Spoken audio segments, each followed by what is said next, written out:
እንደሚታወቀው የኢትዮጵያ የፖፑሌሽን ቆጠራ ወይ ደግሞ የህዝብ ቆጠራ ከ5-6 ዓመት በፊት ሙሉ ዝግጅት ተደርጎ ወደ ስራ ሊገባ ሲል በተለያዩ አካባቢዎች በነበረው የጸጥታ ጉዳይና ሌሎች ጉዳዮች ስራ ሳይካሄድ ቀርቷል።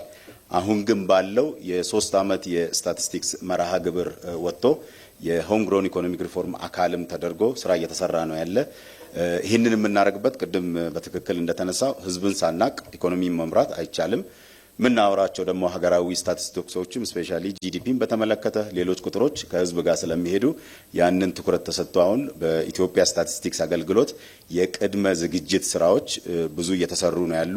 ከዛ በፊት ግን ሌሎች ነው ሶሺዮ ኢኮኖሚክ ስታቲስቲክስን በማስቀደም የግብርና ሴንሰስ፣ የቢዝነስ ኢንተርፕራይዝስ ነው ተቋማትን መሰረት ያደረገ የቢዝነስ ቆጠራዎች እየተደረጉ ነው ያሉት።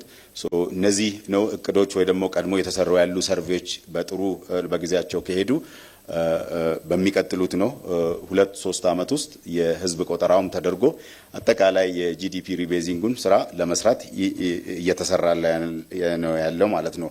ሆኖም ግን ነው ቆጠራ ባይደረግም ሌሎች ሳይንቲፊክ የሆኑ ስራዎች አሉ። ሌሎች ብዙ ሀገራትም የሚጠቀሙት ፕሮጀክሽን የሚባል ብዙ ሀገራት ነው በ20-30 ዓመት የሚያደርጉ ሀገራቶች አሉ። እነዚህን ሲያደርጉ ግን በተለያየ ጊዜ በሚሰበሰቡ ሰርቬዎችን መሰረት አድርጎ በቅርብ ጊዜ እኛውን የሰራ ነው የዲኤችኤስ የሚባል ዴሞግራፊክ እና ሄልዝ ሰርቬ ለዚህ ነው የሚጠቅሙ ግብዓቶችን በመጠቀም ፕሮጀክሽኖች ይሰራሉ።